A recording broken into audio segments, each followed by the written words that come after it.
నా పేరు ఆదూరు బద్రీనాథ్ అన్న. మాకు సైదాపురం మండలం జోగిపల్లిలో పొలాలు ఉన్నాయి, 240 ఎకరాలు. దీంట్లో కారుమూరి నాగేశ్వరరావు అల్లుడు Sandeep, Birudolu Srikanth Reddy, Kodavaluru Dhanunjaya Reddy DR Uttam hotel owner,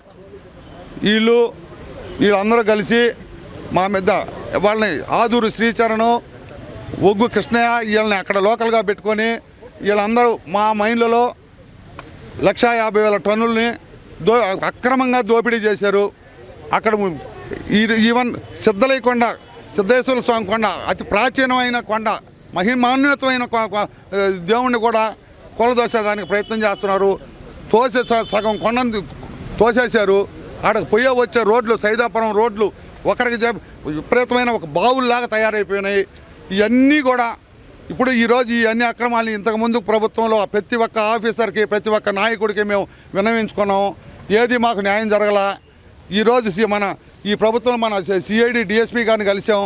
DSP గారికి మేము మా అర్జీ సమర్పించుకున్నాం.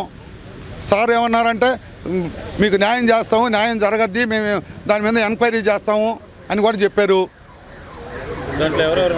దాంట్లో అదే కారుమూరి నాగేశ్వరరావు అల్లుడు పౌర సరఫరాల శాఖ మంత్రి వైసీపీలో, వాళ్ళ అల్లుడు Sandeep, Kodavaluru Dhanunjaya Reddy DR Uttam hotel owner, Birudolu Srikanth Reddy, Aduru Sricharan, Oggu Krishnaiah వీళ్ళందరూ ఉన్నారన్న. మేము కోర్టుకు పోయాం. దాని మీద ఇదిగో 13 ఆర్డర్లు ఉన్నాయన్న. ప్రతి ఒక్క ఆర్డర్లో కూడా మైనింగ్ ఆపండి, ఈ దౌర్జన్యాన్ని ఆపండి అనే ఇచ్చారు. మైనింగ్ ఆర్డర్ని ఏది కూడా లెక్క చేయలేదు. కంటెంప్ట్లు కూడా పోయామన్న. జిల్లాలో ఎవరన్నా మంత్రులు ఉన్నారా, ఎవరన్నా అధికారులు? అది అధికారులు అంటే ఆయన డీడీ ఉన్నాడు కదా, డిప్యూటీ డైరెక్టర్ మైన్స్, ఆయనే కదా consult officer. I'm Sridhar, correspondent, Himalaya schools, Nellore.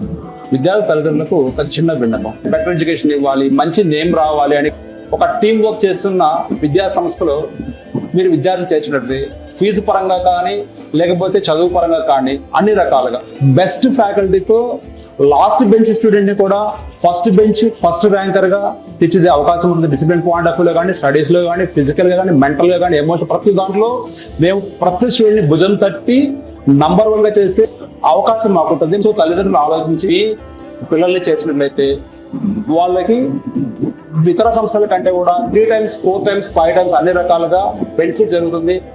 ఈ విషయాన్ని తల్లిదండ్రులు ఒకసారి ఆలోచించవలసింది కోరుతున్నాను. బాగా కేర్ తీసుకునే మేనేజ్మెంట్, డెడికేటెడ్ స్టాఫ్ ఉన్నారు. పేరెంట్స్ ఎవ్వరూ మేము చదివి కల్పించుకోలేదు.